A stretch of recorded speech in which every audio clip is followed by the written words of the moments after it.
BTS 군복무 어떻게 할 것인가 이거 긴 시간 논란이 되고 있는데 이종섭 장관이 군복무가 바람직한 것 같다라는 의견을 밝혔습니다. 여론조사 최근에 제가 좀 보던 거랑은 결이 좀 다른 답변인 것 같은데요. 어떻게 보세요? 국방부 장관으로서는 할 수 있는 최선의 답변했다고 생각합니다. 예. 여론에서는 국민의 여론을 수렴해서 그 같은 여론들이 있다는 것을 인지하고 있을 것이고요. 다만 대한민국 군을 총책임지고 있는 장관 입장에서는 병역에 관한 형평성 차원에서 또 병역의 중요성들을 바라봤을 때 현역으로 복무하는 것에 대한 바람직성을 얘기했을 것이고 예. 근데 이 의사결정을 국방부 장관이 할 수 있는 건 아니거든요. 법령에 관한 개정이 필요한 상황이기 때문에 국회 입법부의 영역으로 넘어갈 수 없겠습니다마는 국민적 여론이 있는 부분들과 함께 대한민국 분단 국가의 현실 속에서 또 공정하게 누구나 이 병역을 수행해야 된다는 여론들도 있기 때문에 여기에 대한 입장을 정리했다 생각을 하고요.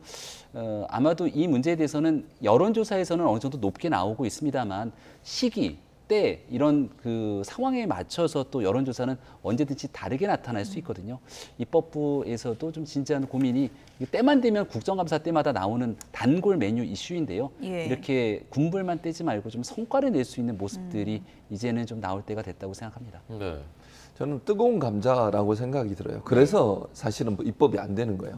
여러 가지 입법안들이 나와 있어요. 사실은 BTS 관련해서. 그러니까 물론 BTS라고 명시되지 않았지만 대중문화 예술인들에 대해서 병역특례를 어떻게 할 거냐. BTS가 해당될 수 있는. 그렇죠. 예. 왜냐하면 이제 체육인들이나 아니면 그 대중예술이 아니라 그 순수예술 분야 있지 않습니까? 거기는 콩쿠르 같은데 수상을 하면 이제 병역특례 조항이 있고 이렇습니다. 근데 대중문화 예술인들 같은 경우에는 이게 특별하게 어떤 그러면 상을 기준을 할 거냐 이런 문제 때문에 논란이 많은 거고요. 저는 국방부 장관의 답변은 적절했다고 생각해요. 당연히 국방부 장관 입장에서 그렇게 얘기해야 돼요. 거기서 뭐 면제해야 된다 이렇게 얘기하는 건 저는 아니라고 보고 다만 이게 여론을 잘 해야 됩니다. 왜냐하면 뜨거운 감자로 제가 표현한 게 뭐냐면 한쪽은 만족하면 한쪽이 또 만족하지 않는 경우가 너무 많아요. 그러니까 병역의 형평성의 문제는 아주 민감한 사안이고 이 사안 때문에 정치적인 타격이 크기 때문에 여야도 어느 누구도 이걸 나서서 그냥 어떻게 하자 얘기할 수 있는 상황이 아니기 때문에 저는 전문가들을 모아서 또는 관련된 분들을 다 모아서 공청회나 아니면 의견을 듣는 기간을 좀 길게 가졌으면 좋겠어요. 그래서 이게 논의 과정과 수기 과정이 저는 반드시 필요하다고 봅니다. 의견이 대립되는 부분에 있어서는 또 BTS를 지지하고 하시는 아미들 분들께서도 이 문제 가지고 왜 이렇게 정치권이 난리냐 이 문제의 논란을 또 제기하시는 분도 많아요. 그래서 저는 정말 냉정하고 객관적인 어떤 수기 과정을 통해서 결론을 내려야 된다. 그 정치권도 너무 눈치만 보지 말고 정말 국민들의 뜻이 무엇인지를 잘 받아들이고 객관적으로 납득 가능한 어떤 그 기준 이걸 만드는 게 제일 중요하다고 저는 보거든요. 여야가 지금 충돌하는 건 아니고 합의를 하면 되는 거잖아요. 합의를 하면 되죠. 근데 이제 문제는 형평성의 문제가 제기되지 않을 수 있도록 명확한 어떤 기준을 만들어야 돼요. 그 기준 만드는 게 상당히 어렵거든요.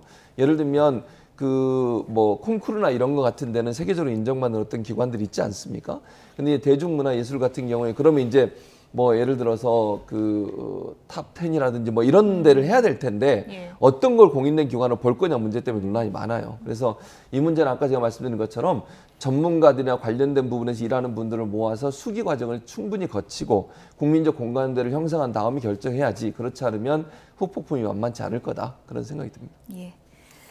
전국 소식 여기까지 줄이겠습니다. 지금까지 김병민 비대위원, 최진봉 교수 두 분이었습니다. 고맙습니다. 감사합니다. 고맙습니다.